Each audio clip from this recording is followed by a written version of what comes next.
Many people are curious about yoga, but they're not sure how to get started or if it's really right for their body. And Ivana Ustariz, who is a yoga teacher at the Yoga Loft, has been teaching over the past few years. And she has a physical challenge that she's dealing with. And today we're going to talk to her about how yoga can be appropriate for anybody.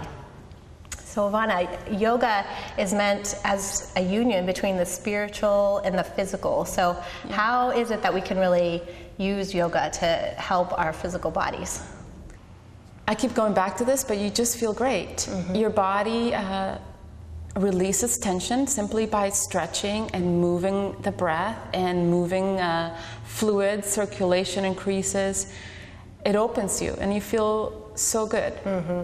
And now science has been proving that a lot of these just more general feelings of openness and greatness is really like in the physical body, that it's changing all the, I don't know, chemicals, and you're actually releasing stress in a really more scientific way as well. Absolutely. I mean, tension is stagnation. Stagnation just does not feel good. When something's tight or blocked, it just simply doesn't feel good. So the contrast would be the opening, that release, that expansion. Feels great. Yeah. So many people right now are experiencing some kind of physical challenge. They have the aches or the pains or some kind of illness going on.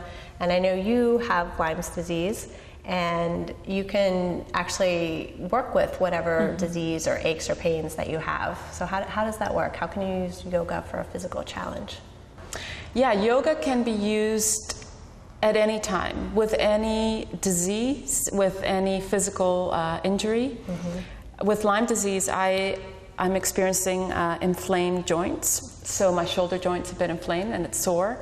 And I find it that as long as we're guided into the alignment and the pose, I am 100% able to do it. And again, it feels great.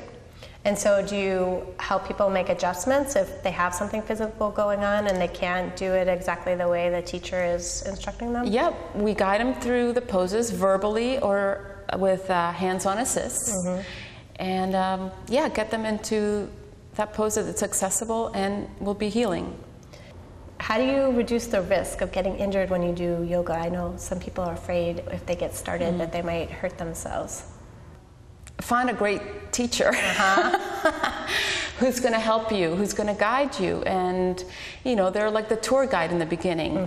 Eventually, you will start to tap into your own body, your own intuitive self that's going to guide you. And you'll know, oh, this doesn't feel great. This feels okay.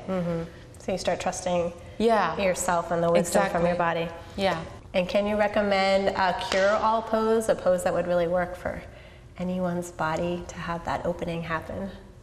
I love downward dog, and I recommend it to everybody. Again, it's a pose that it's accessible. You can get in there with different modifications depending what's going on with you physically, and it feels great.